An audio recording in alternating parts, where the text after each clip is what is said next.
welcome to the first episode of Cooking with Us. Us is not me and Braylee, who my husband just put on the counter,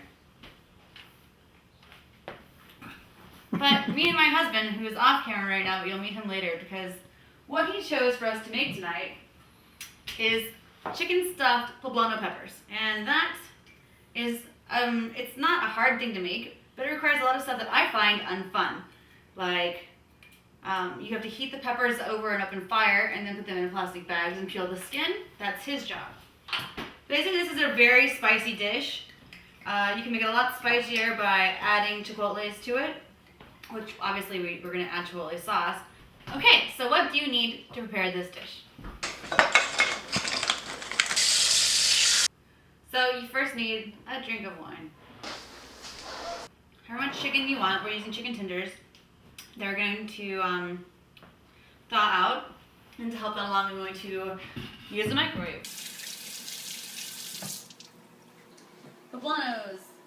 Basically, you just get a burner going. We're going to use our power burner. This is basically what you do. You just put them on there. They're going to char up, and you want it to get as black all over as possible, because that's going to make the skin come off a lot easier. After that, you put them in their own separate plastic bags, but we'll get to that later. So since we're making stuffed poblanos and the chicken's still cooking, I'll get out the chipotle peppers that we're going to use as a sauce. So sometimes we use just one, sometimes we use two, so use the big one just to be safe. We're making 2 poblanos, we probably use 1 can, right? Use 2. Embasa chipotle peppers are very good, and they are spicy. So if you don't like spice or you can only handle a little bit of spice, you can cook them without the chipotle peppers, because the chipotle peppers are actually in an adobo sauce, or you can remove them later. Either way, that'll help you out. You can also add cheese to the recipe while it's cooking, and that'll help you too.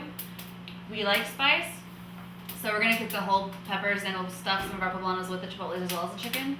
But one time, my husband used our Ninja and blended the chipotles and the sauce together, so you couldn't really pick it out. It was the hottest thing in the world. It was so hot. It was so hot. It destroyed my inside. What kind of beans do you want? Refried or whole? Just make refried beans because they're good and they're easy to make them from a can. It's your podcast. It's our podcast. See how charred that is? And why we put them in the bags? We put them in the bags to steam them for a while, and it supposedly helps the skin fall off easier, according to my sister.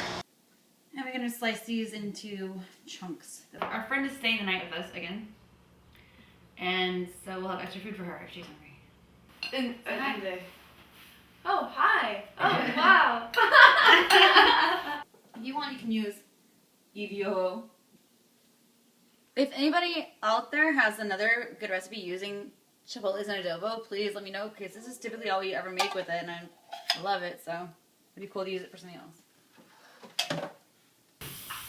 Nom, nom, nom, nom, nom. This is going to cook now for however long we need it to, because it's going to be fine. Cooking on low. I'm taking the peppers out. And they're all charred and ready. If you do it well, you can just kind of rub the skin off. Otherwise, you can use a knife to kind of scrape some off. Pretty good. Good boy. It's a good boy. You cut up in the poblano, like so. And if you want to, you can totally de-seed it, but we just don't, because the seeds are not that, they're really not spicy. The chickens and chipotle, that cooked so well together. It's awesome. Yeah, that was a good amount. Peppy, do you want a chipotle pepper in yours? Yes. All's yours. Is that good? Well, I'm sure that's plenty, yeah. So these are done. We don't need to close them because they're going to cook how they are. Chicken's already cooked. The poblano's already cooked. So there's not a lot of baking to do. 10 minutes, 15 minutes. And now we need some plates.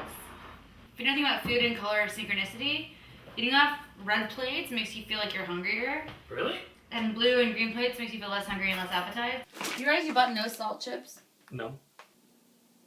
We know that the pico is good. We know the guacamole is good.